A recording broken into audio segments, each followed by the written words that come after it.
I have a love-hate relationship with lake trout because I have spent a lot of time learning to catch lake trout over the years, and a lot of what I know about lake trout fishing I learned from Bernie Keefe, who was a lake trout guide in Colorado.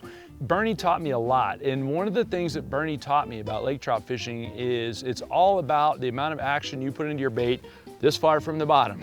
A lot of what he does is what he taught me was the straight vertical presentation that you see in all of this footage. And it seems easy. Intuitively, you're like, oh, well, that's not gonna be that hard. But there are certain parts of it that are very difficult that take a while to master. And one of them is strictly just getting the fish to bite.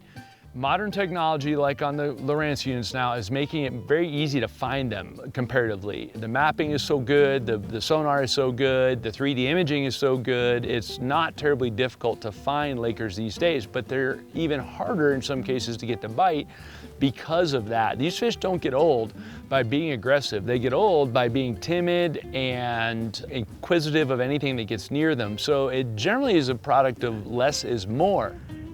All right, so watch that fish on the sonar right there, guys.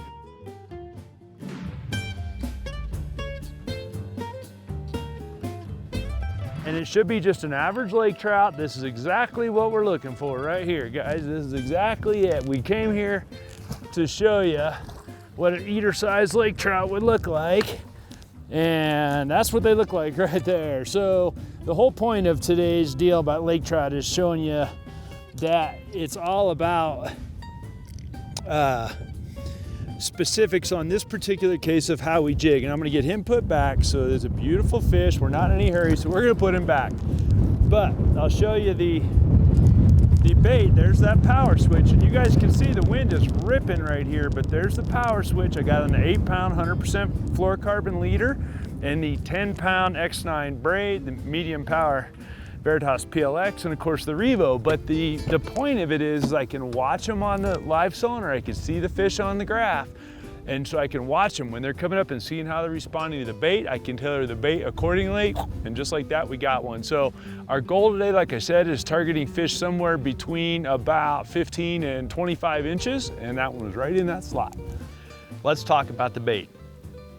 That's a giant one. That's the largest size they make right there of the power switch. The reason I got this one out is if I was targeting full-grown lake trout, which I was not on today's fishing. I was not targeting big ones because I was there trying to get bites. Is all I was trying to do, durability testing and getting bites. This is the size I would throw if I was looking for big ones. If I was gonna go to one of the other famous Colorado fisheries that's known for having bigger lake trout in it, I'd be throwing the great big one right here, which is 5 inches long and weighs over an ounce, big solid hook in it. Very easy bait to get deep in the water column because it's heavy and the sink rate's good, and be very, very simple. But again, the reason I'm holding this one up also is so you can see the features on it easier. And you'll notice that the tail is flat this way, not this way. It's opposite, it's more like a whale tail instead of a fish tail. And what that does is allow the bait to plane this way, more off to the sides, as opposed to sinking straight down when you let it sink. It will spiral to some degree off to one side or the other as it sinks as well. It is not the kind of bait that's just going to nosedive to the bottom. And because it's flat here, it planes off to the side. If it was vertical tail, it wouldn't do nearly so much planing. So that's part of it. The other part of it is it hangs horizontally. If you look at the head and you look at the hook, when you just hang this in the water column, it hangs horizontally. So it looks very natural when you pick it up just a little bit off the bottom. It's not doing this, it's doing this. Not terribly dissimilar to tube jigs, which were my previous favorite lake trout bait until this bait came out. It's got a more realistic profile. It's a little bit more controllable. I can do more things with it. It's also durable, and so this to me is a better choice than a tube jig for a lake trout based on my experience over the last year, a little over a year and a half. Here's a smaller version of it, same idea, you get the idea. This one happens to be pink. This one has already caught a whole bunch of trout and lake trout on it. Camera guy Tim took this one lake trout fishing. I think this particular bait is up to about 15 or 20 Lakers on it already. So I want to put, and some regular trout as well, rainbows. So I would like to point out the bait's still in perfect condition right here, which is different than other soft plastics. That's one of the things that make the power switch so efficient, is its durability. And lake trout are bite feeders. baits. So even these little guys that are only, I think the biggest one we caught was only about 18, 19 inches long on this particular show. They've got teeth and they're bite feeders, and so they're gonna clamp down on that thing, and when they do that, they're gonna tear up the bait. Got him. That's a bigger one there. All right.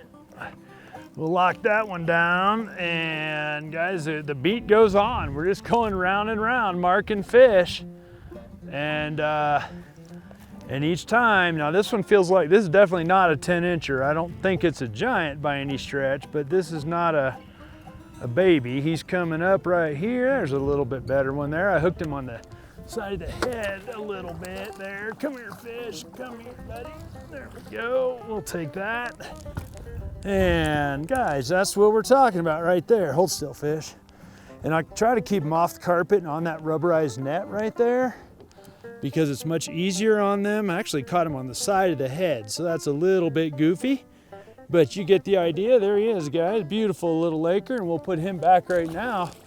And on that note, guys, it's the same thing. I know it's getting to be a redundant deal right here, but I also want to point out durability-wise on this thing. If I had been fishing a goat minnow or any other soft plastic instead of a molded hybrid jig like this, I would have already rode through a half a bag or more of soft plastics. But this one bait, it's starting to show some tooth marks, but it's doing what it needs to do, and that's the important part of the whole thing. So far, this one's up to, I think, 6 fish today, plus another one that I lost and a couple of hook sets that I've missed. More importantly, though, than being durable, the bait's got to get bites, and Lakers are not that easy to get to bite in a lot of scenarios, which is why I went and targeted them. The reason I targeted them where I targeted them, which was Chambers Lake, is because it's known for having decent numbers of average-sized Lakers. It is not known for its big ones. It is not known for being heavily populated with them. So it was a good general test of a bait's ability to get bites in that environment. If you go where there's too many fish, there'll be competition going on,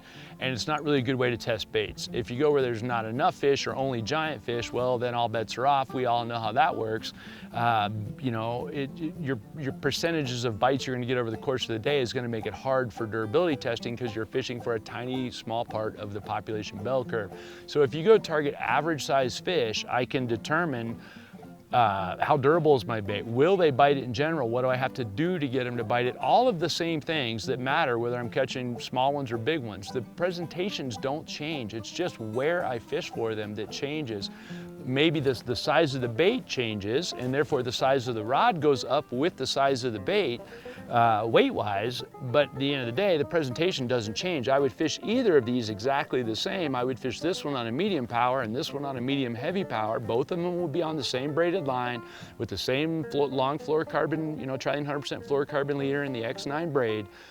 It's just a matter, I would work them the same too. It's just a matter of where I'm fishing them. And if I'm looking for full-grown trophy-sized Lakers, I'll just put my graph to work more and go locate them. If I'm just looking for numbers of fish for durability testing and bite to see if I can get bites with it, again, I'll put my graph to work for that, but I'm looking for different things on the graph, but the fishing itself doesn't change.